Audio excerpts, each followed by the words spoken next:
How are you guys doing? Today is Sunday, May 9th, 2021, out here in this quarantine. I'm James Sims, and for this episode of The Elite, I'm going to review the Elite matchups and performances from yesterday, Saturday, May 8th, as we navigate through the world of sports one day at a time. Of course, to get started with the NBA, because there were a lot of basketball games starting yesterday. The first one was in Indiana. The Indiana Pacers hosted the Washington Wizards, and the Wizards were able to beat the Indiana Pacers 133-132, as they were able to beat the Pacers 9-8 in overtime in this matchup. For the Indiana Pacers, their leading scorer was their starting shooting guard out of Michigan, Karis LeVert, who finished with 35 points, 14 rebounds, 8 assists, 2 steals, and 5 turnovers in 41 minutes, as he shot 12 for 30 from the field and 8 for 11 from the foul line on the night.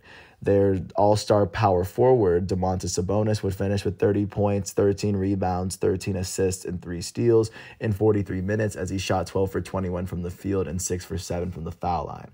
For the Washington Wizards, their leading scorer was their elite starting shooting guard, Bradley Beal out of Florida, who finished with 50 points, 5 rebounds, and 2 blocks in 39 minutes as he shot 19 for 31 from the field, 3 for 7 from 3, and 9 for 11 from the foul line.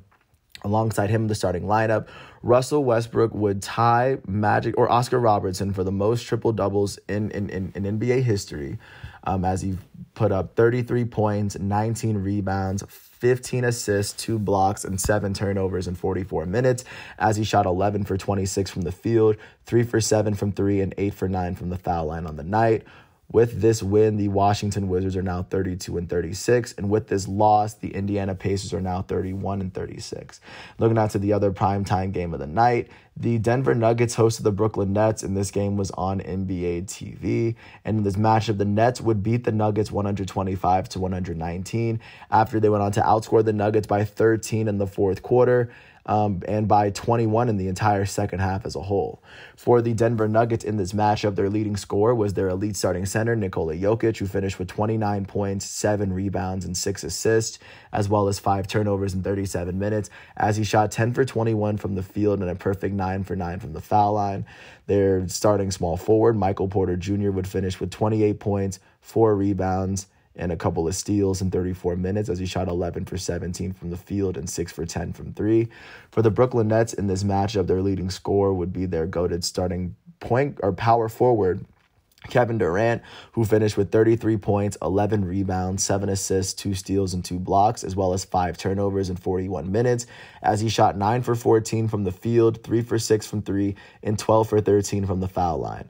Their elite starting point guard out of Duke, Kyrie Irving, would finish with 31 points, 4 rebounds, and 4 turnovers in 39 minutes, as he shot 11 for 17 from the field, 4 for 7 from 3, and 5 for 6 from the foul line.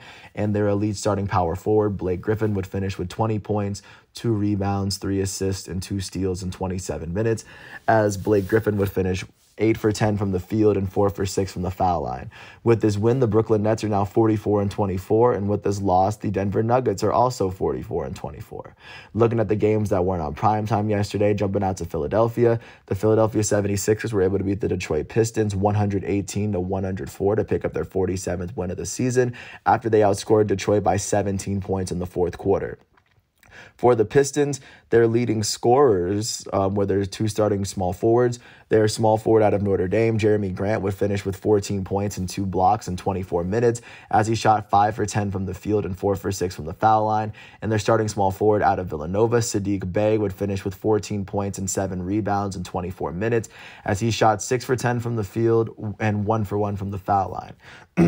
For the Philadelphia 76ers, their leading scorer was their elite starting center out of Kansas, Joel Embiid, who finished with 29 points and 6 rebounds in 29 minutes as he shot 11 for 13 from the field, 1 for 1 from 3, and a perfect 6 for 6 from the foul line.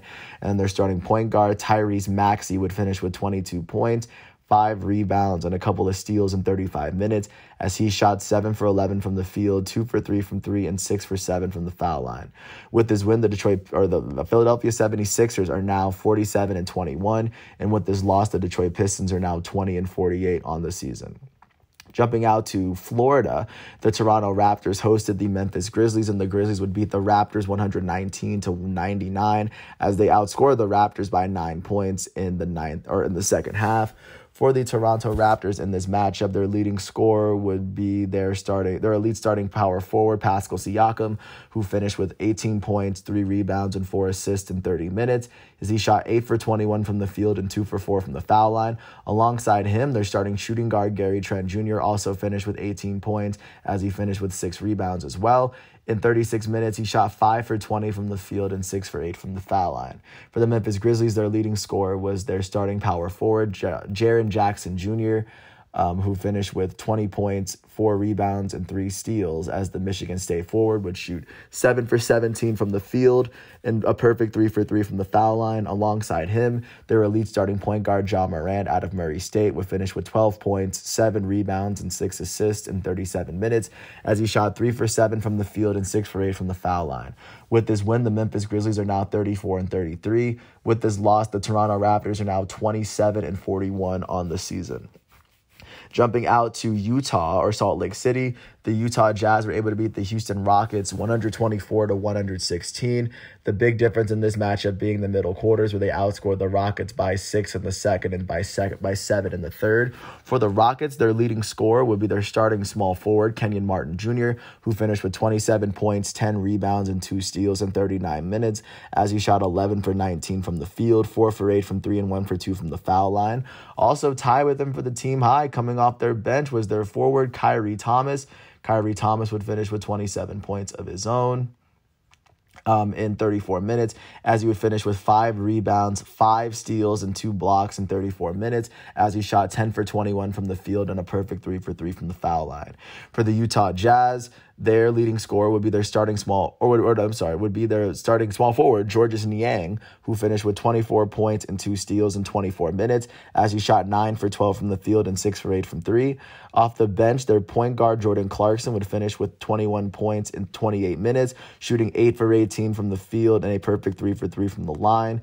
Their starting small forward, Bojan Bogdanovic, would finish with 20 points and 5 rebounds in 35 minutes, as he shot 7 for 16 from the field and 5 for 6 from the foul line. And their elite starting center, Rudy Gobert, out of France, would finish with 13 points, 14 rebounds, and 3 blocks in 31 minutes, as he shot 6 for 9 from the field and 1 for 2 from the foul line. With this win, the the Utah Jazz are the first team to eclipse 50 wins, as they are now 50-18. With this loss, the Houston Rockets are now 16-52 on the season following this loss. Jumping out this time to San Francisco, the Golden State Warriors would beat the Oklahoma City Thunder 136-97. In this matchup, they would go on. The Warriors would outscore the Thunder by 25 in the first half and by 14 in the third. So, of course, they were just building this up. For the Thunder, their leading scorer would come off the bench as their shooting guard out of Kansas, Svi Mykhailiuk, would finish with 17 points and 3 steals in 25 minutes, as he shot 7 for 16 from the field and 1 for 2 from the foul line. For the Golden State Warriors, their leading scorer would be their goated starting point guard, Stephen Curry, who finished with 49 points, 5 rebounds, and 2 assists in 29 minutes, as he shot 14 for 26 from the field, 11 for 21 from 3, and a perfect 10 for 10 from the foul line. With this win, the Golden State Warriors are now 35-33, and with this loss, the Oklahoma City Thunder are now 21-47 on the season. And then last but not least, jumping out to Portland, the Portland Trailblazers hosted the San Antonio Spurs and were able to pull off a 124-102 win after they were able to outscore San Antonio by a combined 12 points in the second half. For the Spurs in this matchup, their leading scorer would be their starting small forward, DeMar DeRozan. He finished with 20 points and 2 steals in 31 minutes, as he shot 6 for 15 from the field and a perfect 8 for 8 from the foul line. For the Portland Trailblazers, their leading scorer would be their elite starting point guard, Damian Lillard, who finished with 30 points, 4 rebounds, and 8 assists in 31 minutes, as he shot 8 for 17 from the field, 4 for 9 from 3, and he would shoot a perfect 10 for 10 from the foul line. And then their starting shooting guard, CJ McCollum, would finish with 27 points and 5 rebounds in 33 minutes, as he shot 10 for 21 from the field, 4 for 9 from 3, and 3 for 4 from the foul line. With this win, the Portland Trailblazers are now 39-29, and with this loss, the San Antonio Spurs are now 32-35.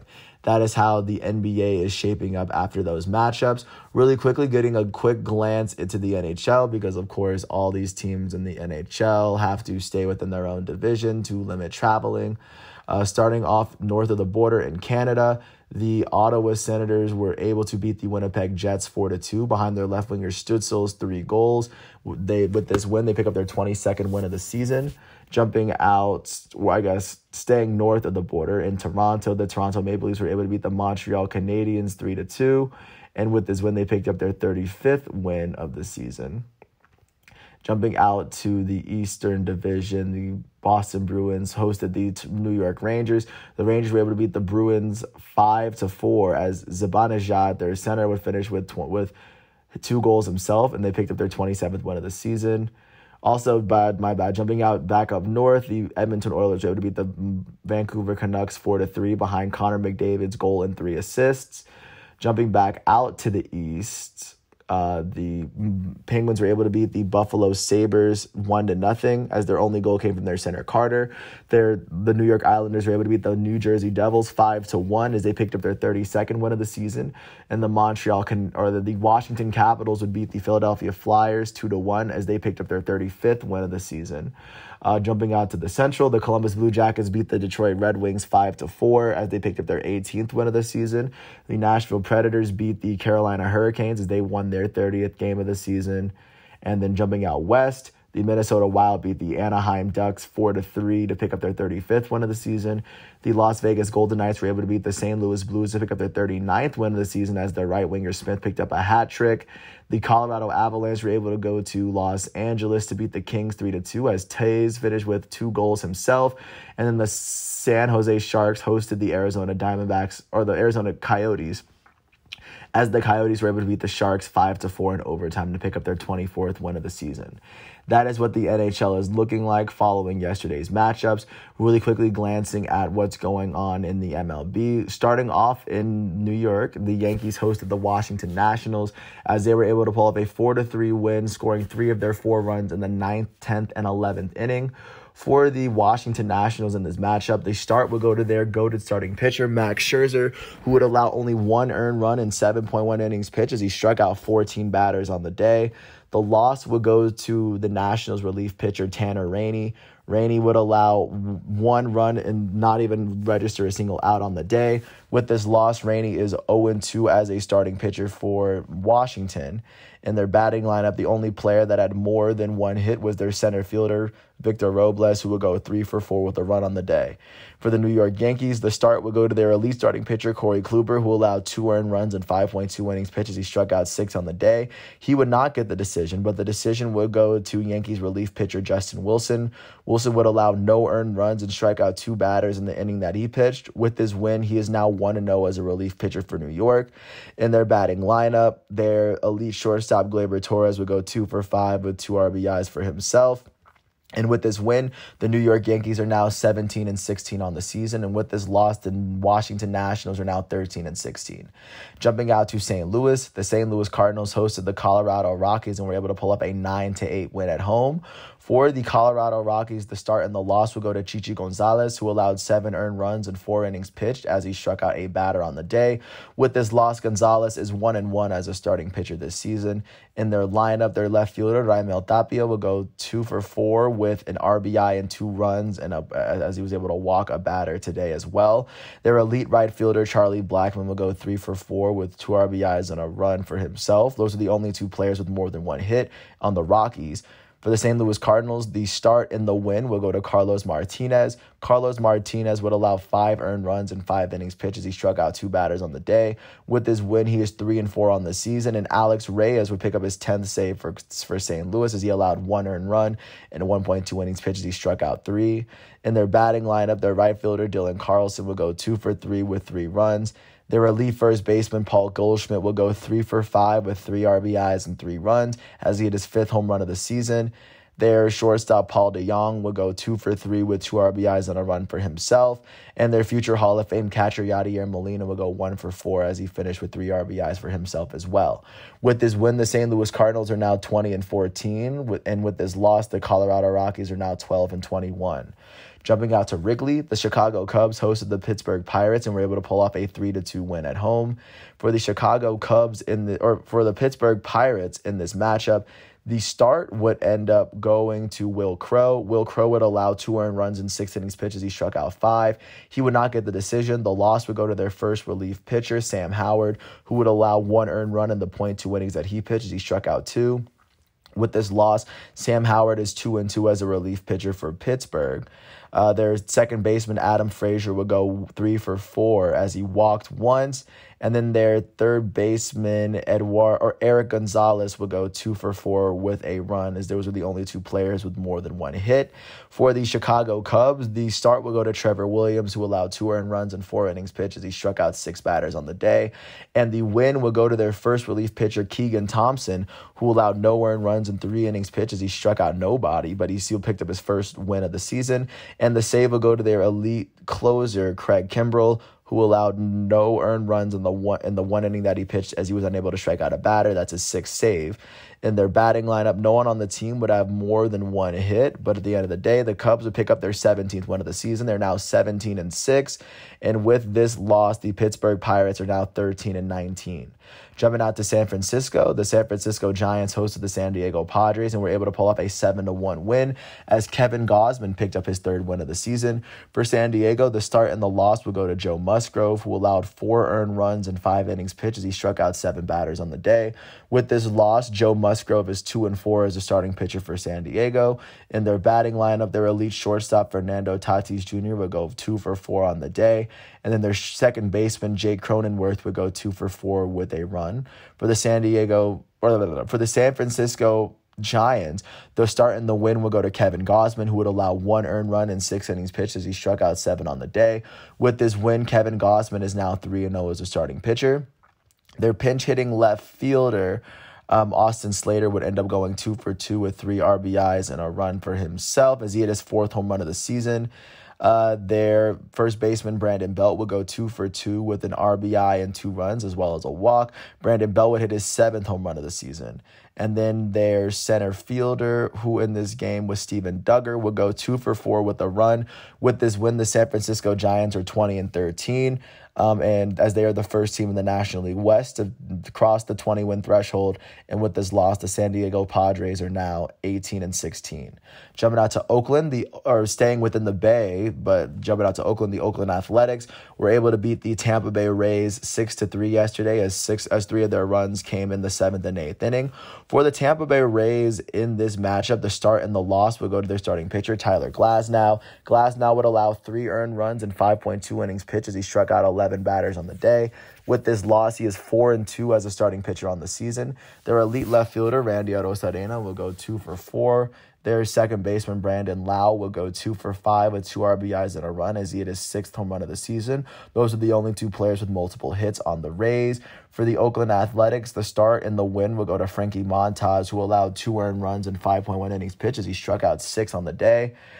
Their right fielder, Seth Brown, would go 2 for 4 with 3 RBIs and a run as he hit his 5th home run of the season yesterday. Their second baseman, Tony Kemp, would be the only other player with more than 1 hit as he went 2 for 4 with 2 runs on the day. With this win, the Oakland Athletics are now 21-14, and with this loss, the Tampa Bay Rays are now 18-17. For the Detroit Tigers, jumping out to Detroit, the Detroit Tigers were able to beat the Minnesota Twins 7-3 as they were able to pick up their 10th win of the season. I believe they're the last team to win double digits, or to pick up their 10th win so far. For the Minnesota Twins, the start would go to Jose Berrios, who would allow 2 earned runs in 6 innings pitched as he struck out only 1 batter on the day. The loss, however, would go to their first relief pitcher, Tyler Duffy. Duffy would allow 4 earned runs in the .2 innings that he pitched as he was unable to strike out a batter. With this loss, Duffy is 0-2 as a relief pitcher this season. Their third baseman, Josh Donaldson, will go 2 for 4 with 3 RBIs and a run. Their elite designated hitter, Nelson Cruz, would go 2 for 4. Their second baseman, Jorge Polanco, will go 3 for 5 as he struck out twice. And then their center fielder, Jake Cave, would go 2 for 4 for himself. For the Detroit Tigers, the start would go to Jose Urena, who would allow 2 earned runs and 4.1 innings pitched as he struck out 3 on the day. The win would go to their former American League Rookie of the Year, Michael Fulmer, who allowed no earned runs and 2.2 innings pitched as he struck out 3 batters on the day. With this win, Michael Fulmer is 2-2 as a relief pitcher. In their lineup, their left fielder, Robbie Grossman, would go 3 for 3 with an RBI and 2 runs as he had his 3rd home run of the season. Their center fielder, Harold Castro, would end up going 3 for 4 with a run on the day. Their designated hitter, future Hall of Famer Miguel Cabrera, will go 2 for 4 with an RBI for himself. And then their shortstop, Nico Goodrum, will go 2 for 3 with 3 RBIs and a run. With this win, the Detroit Tigers are now 10-24. With this loss, the Minnesota Twins are now 12-20. Jumping out to Cleveland, the Cleveland Indians they hosted the Cincinnati Reds, and they were able to pull off a 9-2 win. As they gave Aaron Savali his 5th win of the season. For the Cincinnati Reds, the start and the loss would go to Luis Castillo. Castillo would allow 4 earned runs and 4 innings pitched as he struck out 2 batters on the day. With this loss, Luis Castillo is 1-4 as a starting pitcher this season. And the only player on the Reds who was able to finish with more than 1 hit on the day was their left fielder, Tyler Naquin, who went 2 for 4 with an RBI and a run as he had his 7th home run of the season yesterday. For the Cleveland Indians, the start and the win went to Aaron Savali, who would allow 1 earned run and 7 innings pitched as he struck out 5 on the day. With this win, Aaron Savali is 5-0 as the starting pitcher for the Cleveland Indians. In their batting lineup, their elite third baseman, Jose Ramirez, would go 2 for 5 with 2 RBIs and a run. And then their right fielder, Josh Naylor, would go 2 for 3 with 2 runs. And then their first baseman, Jake Bowers, would go 2 for 4 with a run. With this win, the Cleveland Indians are now 18-14. And with this loss, the Cincinnati Reds are now 15-16. Jumping out to Miami, the Miami Marlins hosted the Milwaukee Brewers. The Brewers were able to beat the Marlins 6-2 as Hauser picked up his 3rd win of the season. For the Miami Marlins, the start and the loss would end up going to their starting pitcher, Daniel Castano. Castano would allow 3 earned runs and 4 innings pitched as he struck out 5 batters on the day. With this loss, Castano is 0-2 on the season. And then their left fielder, Corey Dickerson, would end up going 2 for 4 with a run on the day.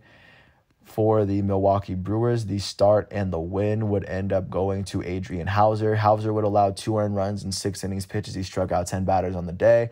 With this win, Hauser is 3-3 as a starting pitcher as their elite there are 2 relief pitchers, Devin Williams and Josh Hader, would each pitch an inning. Neither would allow a run, and both of them would strike out all 3 of the batters they would face in their innings. In the batting lineup for Milwaukee, their second baseman, Colton Wong, would go 3 for 5 with a run.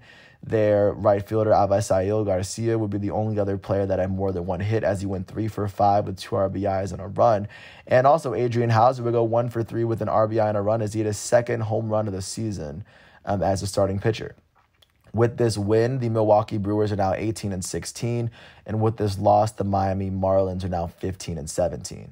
Jumping out to Baltimore, the Baltimore Orioles hosted the Boston Red Sox, and the Red Sox were able to beat the Orioles 11-6, scoring 9 of their 11 runs in the first 4 innings. For the Baltimore Orioles in this matchup, the start and the loss will go to Zach Lothar. Lothar would allow 7 earned runs and 2.1 innings pitched in his debut as he would strike out 3. With this loss, Lothar is 0-1 as a starting pitcher this season. Their left fielder, Austin Hayes, would go 2 for 5 with 2 RBIs and a run. He's the only player on the Orioles that finished with more than 1 hit. For the Boston Red Sox, the start and the win will go to Garrett Richards, who allowed 4 earned runs and 7 innings pitched as he struck out 5. With this win, Garrett Richards is 2-2 as a starting pitcher for Boston. Their center fielder, Alex Verdugo, will go 3 for 6 with a run. Their shortstop, Xander Bogaerts, will go 3 for 4 with 2 RBIs and 2 runs for himself as he had his 7th home run of the season. Their first baseman, Christian Vazquez, will go 2 for 4 with 2 RBIs and 2 runs. And then their right fielder, Hunter Renfroe, will go 2 for 5 with an RBI and a run. With this win, the Boston Red Sox are now 21-13, and with this loss, the Baltimore Orioles are now 15-18 on the season. Jumping out to Dallas, the Texas Rangers hosted the Seattle Mariners, and the Rangers were able to beat the Mariners 9-8 to give King his 4th win of the season. First off, for the Seattle Mariners, the start would end up going to Eric Swanson. Swanson would only allow 1 earned run in the 2.2 innings that he pitched, as he was unable to strike out a single batter. The blown save and the loss, however, would be tied to Anthony Misiewicz. Misiewicz would go on to allow 2 earned runs in the 0.1 inning pitched, as he struck out 1 batter. With this loss, he is 2-2 as a relief pitcher for Seattle. Their center fielder, Kyle Lewis, will go 2 for 3 as he walked twice and finished with a run.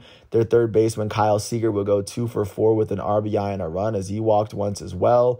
And then their second baseman, Dylan Moore, would go 2 for 4 with 2 runs. And then their first baseman, Evan White, would go 2 for 4 with 3 RBIs and a run, as Evan White hit his 2nd home run of the season and Kyle Seager hit his 6th home run of the season. For the Texas Rangers, the start would go to Kohei Arihara, who would allow 5 earned runs and 3.2 innings pitched, as he struck out 3 batters on the day. The win, however, would go to their second relief pitcher, who in this matchup is John King. John King would allow only 1 earned run and 1.1 innings pitched, as he is now 4-1 as a relief pitcher on the season. And Ian Kennedy picked up his 10th save of the season last night. Their first baseman, Nate Lowe, would go 2 for 4 with a walk and 2 runs. Their right fielder, Joey Gallo, would go 2 for 4 with 3 RBIs and 2 runs, as he would hit his 5th and 6th home run of the season yesterday. Adolis Garcia would go 2 for 4 with an RBI and 2 runs, as he hit his 8th home run of the season for them. And then their shortstop, Isaiah Kiner-Falefa, would go 2 for 4 with 3 RBIs. With this win, the Texas Rangers are now 17-18 on the season, and with this loss, the Seattle Mariners are now 18-16. Jumping out to New York, the New York Mets hosted the Arizona Diamondbacks and were able to pull off a 4-2 win, as they gave Joey Lucchesi his first win of the season. For the Arizona Diamondbacks, the start and the loss would go to Merrill Kelly, who would allow 2 earned runs and 5.2 innings pitched, as he struck out 6 batters on the day. With this loss, Merrill Kelly is now 2-3 as the starting pitcher for the Arizona Diamondbacks. Their catcher, Carson Kelly, would end up going 2 for 4. Their right fielder, Josh Rojas, would go 2 for 3 with a run on the day. And then for the New York Mets, the starter for the Mets would be Tommy Hunter. Hunter would allow no earned runs in the 2 innings that he pitched, as he only struck out 1 batter. The win, however, would go to their first relief pitcher, Joey Lucchesi, who would allow no earned runs in 3.1 innings pitched, as he struck out 3. With this win, Joey Lucchesi is 1-2 as a relief pitcher, and the save would end up going to Trevor May, his first of the season, as he was unable to as he did not allow a run in the last inning. The only player on the Mets who had more than 1 hit was their elite shortstop, Francisco Lindor, who went 2 for 3 with an RBI and a run on the day. And with this win, the New York Mets are now 15-13. With this loss, the Arizona Diamondbacks are now 15-18. Jumping out to Houston, the Houston Astros hosted the Toronto Blue Jays. The Blue Jays would beat the Astros 8-4, as they were able to get 5 of their runs in the first 3 innings. For the Astros in this matchup, the start and the loss would end up going to Christian Javier. Javier would allow 5 earned runs and 5.1 innings pitched, as he struck out 8 batters on the day.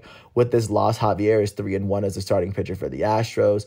Their elite second baseman, Jose Altuve, would go 2 for 4. Their elite third baseman, Alex Bregman, would go 3 for 4 with 2 runs on the day, and their designated hitter, Yordan Alvarez, would go 2 for 4 with 3 RBIs and a run. For the Toronto Blue Jays, the start and the win will go to Steven Matz. Matz would allow 3 earned runs and 5 innings pitched, as he struck out 4 on the day.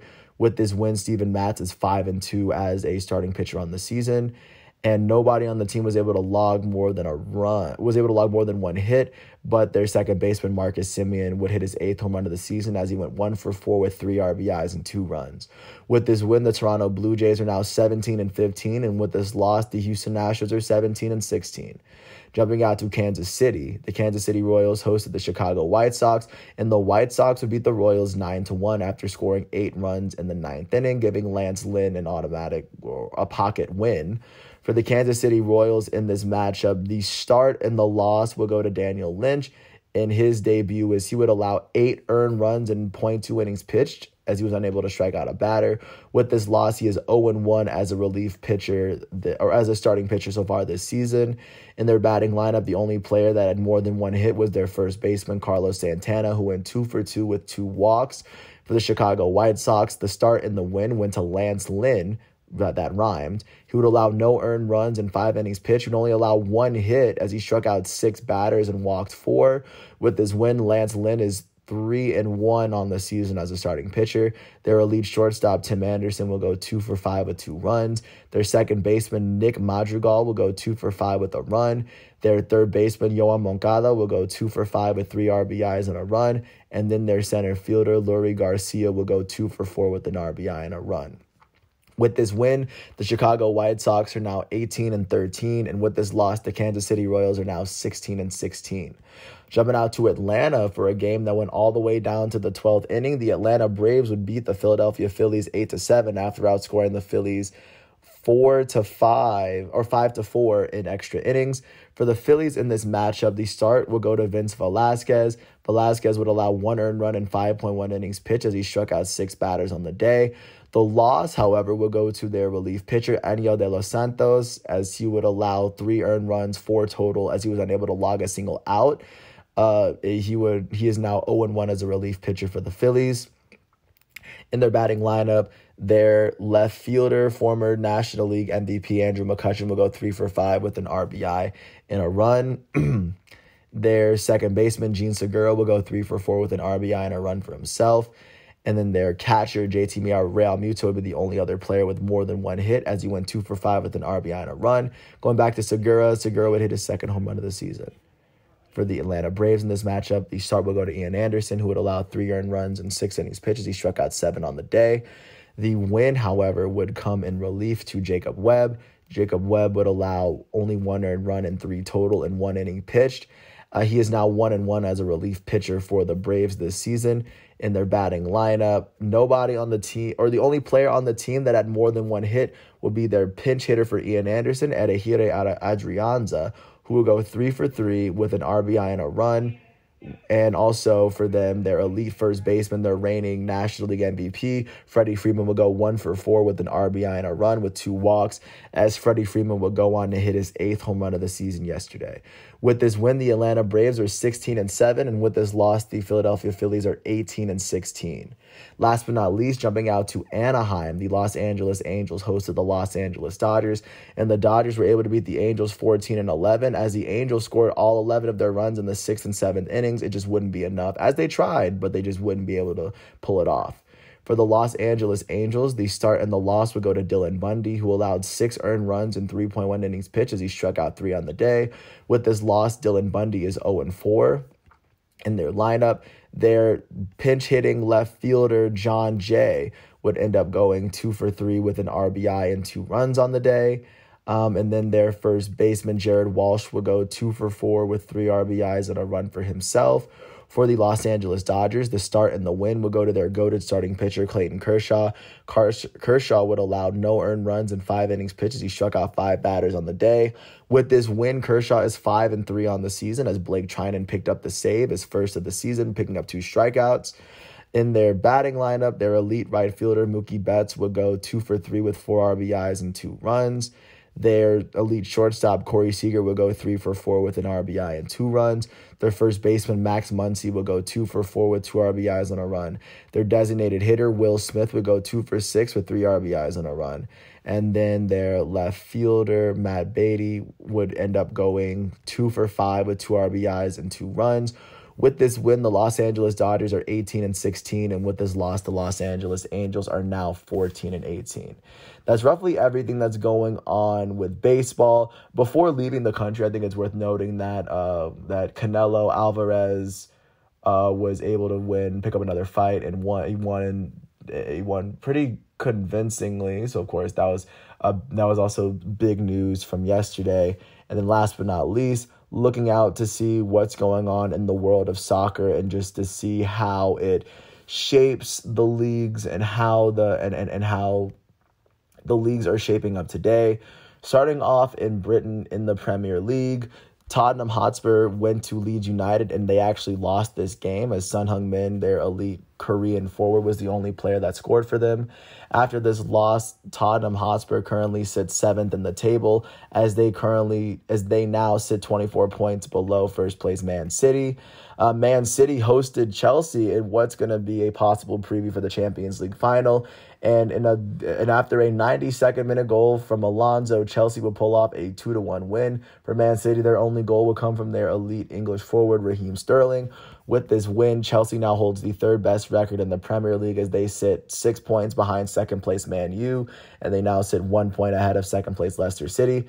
Man City now sits 10 points ahead of second place Manchester United.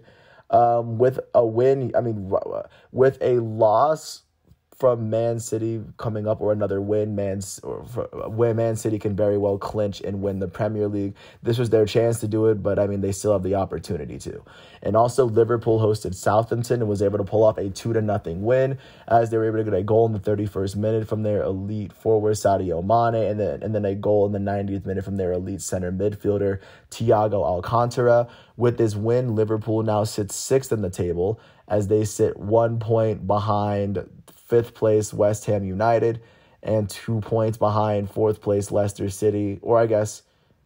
They sit 6 points behind 4th place Leicester City at the moment, just to show how close it is. And right now they are sitting 1 point ahead of 7th place Tottenham, just holding on to a Europa League spot for next year. In the Bundesliga, Bayern Munich was able to beat Borussia Mönchengladbach 6-0. As they were able to get a hat trick from their elite Polish striker Robert Lewandowski, who is 1 goal away from tying the Bundesliga single-season goal-scoring record. Alongside him, their elite German midfielder or center-attacking mid Thomas Müller would score in the 23rd minute. Alongside him, their elite German winger Leroy Sané would score in the 85th, and then Kingsley Coman would score in the 44th. With this 6-0 win, Bayern Munich officially secured the best record in the Bundesliga. They have secured the league title, and I imagine they'll have the trophy ceremony in their last game. And Borussia Dortmund was able to beat RB Leipzig 3-2 at home. That was when Bayern Munich officially secured the title when RB Leipzig lost. For Dortmund, they got a goal from Marco Reus in the 7th minute, and then they got a brace from Jadon Sancho in the 2nd, their elite British forward. With this win, Borussia Dortmund now sits 4th in the Bundesliga as they sit 2 points behind 3rd place Wolfsburg at the moment, as they are still trying to hold on to Champions League contention, and this was a very big win for them. In Serie A, Inter Milan was able to beat Sampdoria 5-1. 2 of their goals will come from Alexis Sanchez, and then their last one would be a penalty kick in the 70th minute by Lautaro Martinez. With this win, Inter Milan broke Juventus's 11-year Serie A streak, and they officially became the title holders and winners of Italy, so that's a big win for them. And a chance for Barcelona and Atletico Madrid for either one of those teams to officially take the lead in La Liga. Both teams ended up drawing, and Atletico Madrid now still holds a 2-point advantage over Barca in the table. And then, last but not least, looking out to France, Olympique Lyonnais was able to beat Lorient 4-1 to of course try to keep a leg up and try to get a little bit of advantage in the French championship race. But right now they sit 1 point behind 3rd place AS Monaco and 6 points out of first, but a win was still important here. And that's virtually everything that's going on from yesterday, Saturday, May 10th, as we lead into today, Sunday, May 9th. I want to thank everyone for listening to all 38 minutes of this piece. And once all of today's exhibitions are done, I will come back to you tomorrow on Monday, May 10th, for another episode of The Elite. Thanks once again. I hope all is well, and I will catch you tomorrow. Thanks for listening to my piece, and peace out. I'll catch you on Monday, May 10th, 2021 in this quarantine. I'm James Sims, and you're listening to The Elite.